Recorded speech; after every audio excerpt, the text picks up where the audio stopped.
Michelle LaVaughn Robinson, girl of the South Side.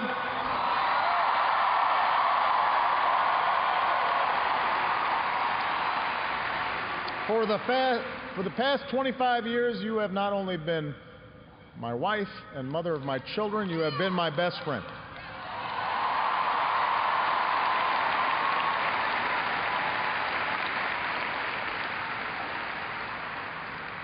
You took on a role you didn't ask for, and you made it your own, with grace and with grit and with style and good humor.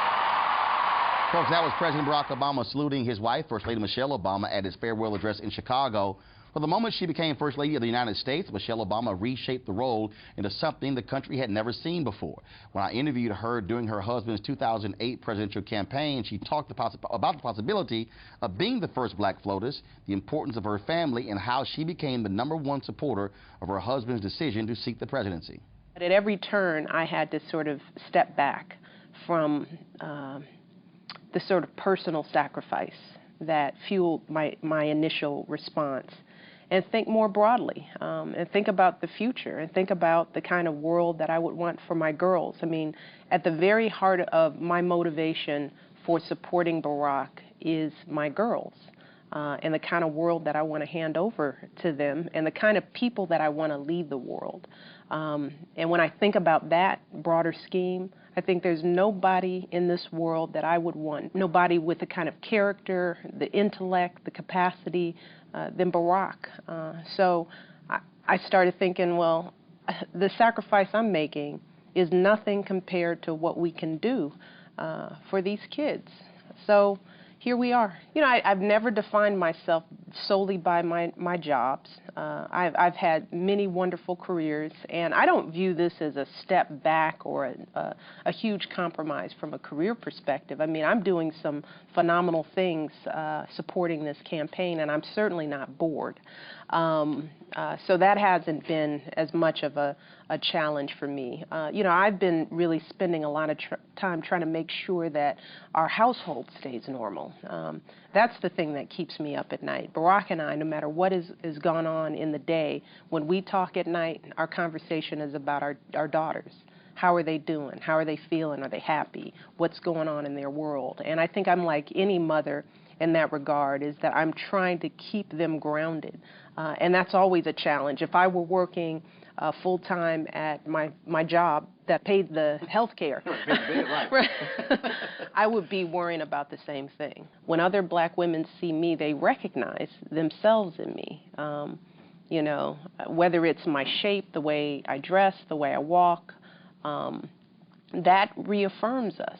I think about how many people fought and died and struggled and sacrificed. That's another reason why I stopped the pity party about me and this race and what it would do to us.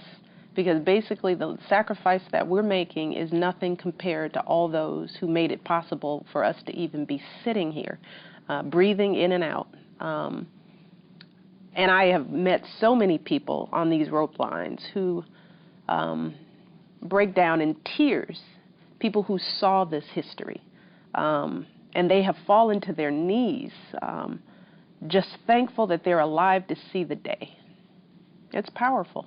All right, folks, so let's break that down. Angela, I'll start with you. Public policy-wise, you can think about Eleanor Roosevelt, you can think about Hillary Clinton and others as well. Michelle Obama purposely said, look, I'm not, y'all can deal with the politics.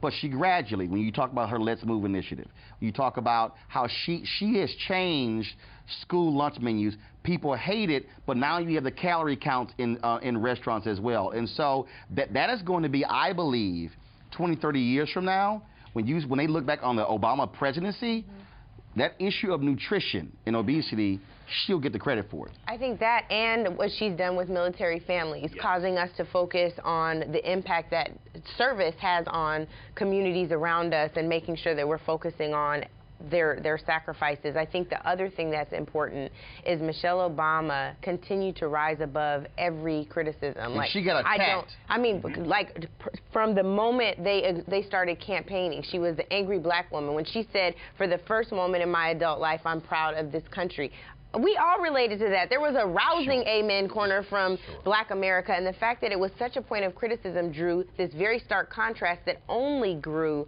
throughout his presidency. I think the other thing is being criticized on your appearance. And for us, it's like every time she her hair, her enters face. a room, You had Republicans, it's black girl people magic. sitting out stuff calling her monkey and ape and all sort of stuff. Heels. I mean, and then to the whole point, Jason, dealing with this issue of angry black woman, Glenn Beck was out there as well. Amazing. I mean, she caught a level of flack that no other first lady had ever gotten. And yet, you know what was funny?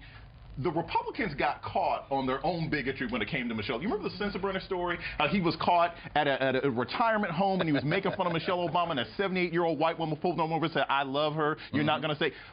Working class white people love them some Michelle Obama in a way that I think a lot of people in Washington didn't understand. That military families work she did, that was North Carolina. That's why Obama did so well in Georgia. 20%, over 20% of the women in the Army are African American. When she was going out there and doing work for military families, she was doing work for black women, she was doing work for working class white women. Fantastic political and policy I impact. agree with you. I mean, it's interesting because we're talking about a trained lawyer who her husband used to work for. Exactly. And so, I mean, and let's go back to the HBCU thing for a moment. Contrast Barack Obama's finger waving, including at Howard, by the way, I was there for that one, with Michelle Obama at Bowie State and Tuskegee. I mean, Michelle Obama very quietly, in fact, in some ways, she was his black beard. Yes. In other words, I mean, on the no, seriously, in terms of our communities, forget the working class white folks for a minute. In terms of our communities, she was the person whose presence sent a signal that there's some blackness in the White House. I mean, Michelle Obama was very calculated. I always said he was Uncle Phil and she was Aunt Viv. She was the first Aunt Viv. Hold on, Lauren. I think Michelle Obama really was incredible during these 8 years. I mean, I can't think of one thing that she did that was embarrassing, that was the wrong move, that was the wrong tenor. Right. She had humor. Who also, remember the video with LeBron James and those guys? Right. She dunked the ball. I mean, you saw a personality from a first lady you had not seen. The Garden. And she's doing My the mother Garden loved thing. that. I know. I mean, the Vera Wang and the J. Crew. To me, it was a perfect first ladyship. You know, we've had some wacky stuff coming out of the first lady's And office, about to right? wait till Melania gets in. Reagan with the astrology, and we had some but Michelle my Obama fault. was really near perfect. Okay, now I'll disagree with Greg on this whole idea that somehow the level of blackness. I mean, so I disagree with you on that one.